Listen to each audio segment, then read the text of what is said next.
What's the hardest part about being married to a touring comic?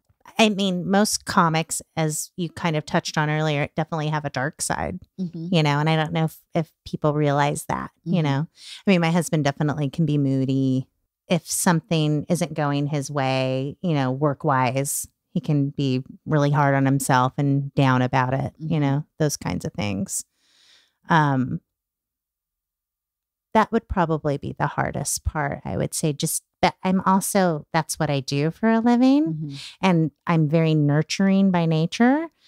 So I'm okay with like taking care of somebody when they're feeling down, you know? Yeah, totally. It doesn't, it doesn't mean it doesn't work. It doesn't mean it doesn't work. That's the hardest part. But that is probably the hard. I mean, you know, if sometimes I'll go like, oh, I wonder what it'd be like to be married to somebody that's like a businessman that just they have their shit together. You know what I mean? And then I go, oh my God, I'd be bored out of my mind. I swear to God, you are my freaking doppelganger. Okay, you ready for this? I am 20 and I am crying to my dad. Again, I'm saying, I saw these stories about me being emotional. I'm hardly ever emotional. Yeah. Crying to my dad. All my girlfriends are getting married. They're all engaged. I don't understand. No one ever even asked me out. I don't know why. I'm cute. I'm smart. I'm fun. I'm funny. What's the problem? What's wrong with me? And my dad goes, oh, honey, you're not going to marry a regular person. Yeah, he did. He did. He knew. He said, you be so bored with those boys that are getting engaged right now.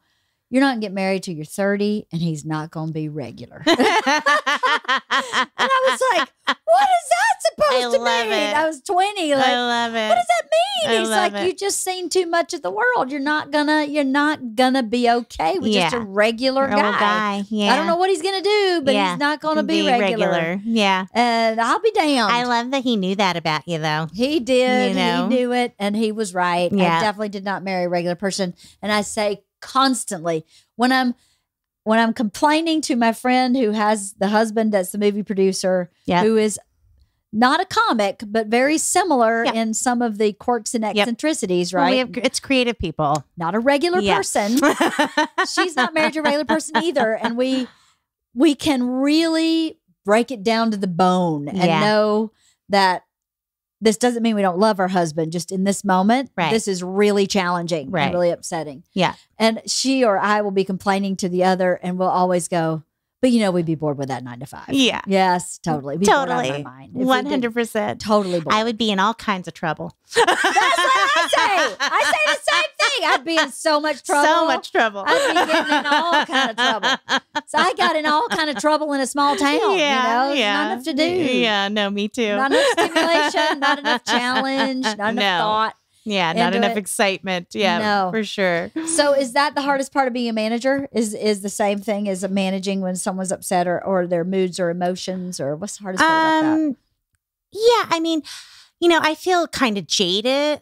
Well, it's also probably like a protective thing. Like, I don't get excited about anything work-wise until it is done. Yes, right. Because that's just the world we live in. Yeah, it is. You know?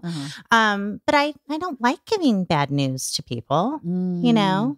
That's when, but 90% of the time, that's just the world we live in, you know? You sell a project, great, you're excited, but most of the time that's not going anywhere. That's just how it is. Totally. You know? So that I don't love just because it's much more fun to give them good news. Totally. You know? Yeah. That's hard. And occasionally I will feel like I'll have moments where I go, oh my God, I just take care of everybody. And I don't take care of myself, you know? And then I'll have to have like a little check-in. Like, I think just because of my personality, I have to like really make sure that I do stuff for myself because by the nature of my job and the nature of who I am, the caretaker, you know, I'm taking care of my son and I take care of my husband and then I take care of my, 15 clients and my mom and whatever else, you know? So sometimes I just have to really make sure that I'm doing something for me too. And my doctor always reminds me of that too. Why does your doctor remind you? Just, whenever we talk, she's like, she's like, you have to like do something for yourself. It's the hardest thing, isn't it? It is. Now, for me, taking care of myself doesn't occur to me. Like I have to consciously think. Me too.